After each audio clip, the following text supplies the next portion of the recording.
মেয়েরা যদি 4টা বিয়ে করতে পারে তাহলে মেয়েদেরও 4টা কেন, মেয়েরাও বেশি করবে, কারণ মেয়েদের এনার্জি অলওয়েজ বেশি থাকে। ছেলেরা যদি 4টা বিয়ে করতে পারে তাহলে মেয়েরা পারবে না কেন? অবশ্যই পারবে, কারণ নারী পুরুষ সমান অধিকার। আর যদি একটা কথাই চিন্তা করি তাহলে মেয়েদের চেন কোনো কাজে লাগে না, চেন খুলে মুতার অধিকার তো তাদেরও আছে। মালে আসেন, একটা চাবি দিয়া যদি 4টা তালা খোলা যায় ওটাকে বলা হয় মাস্টার কি, আর একটা তালা যদি 4টা চাবিতেই খুলে সেটাকে বলা হয় কি।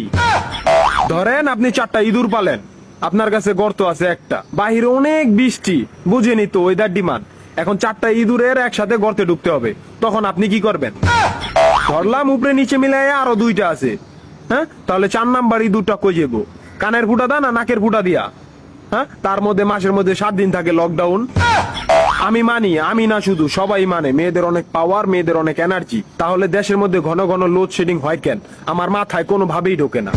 একটা ছেলে যদি 4টা বিয়ে করে, 4টা ঘরে যদি 10টা সন্তান থাকে, তারপরে বাপের নামে একটাই থাকবো। এখন আপনি যদি 4টা বিয়ে করেন, একটা সন্তান হয়, তাহলে বাপের নাম কি দিবেন? সলিমুদ্দিন, কলিমুদ্দিন, আনোয়ার, মনোয়ার, নাকি গড়ে মিলাইয়া জানোয়ার?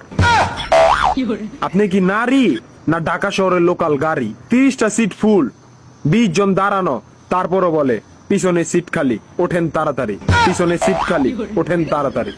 শুধু এই সমস্ত মেয়েদের কারণে পুরা নারী জাতির সম্মানহানি হয়। আমাদের উচিত সিটি কর্পোরেশনের কুত্তা মারার ইনজেকশন দিয়া এদেরকে মেরে ফেলা, যাতে এদের জন্য অন্য কোনো মেয়েদের কেউ খারাপ নজরে না দেখে। মারানি কোনকার।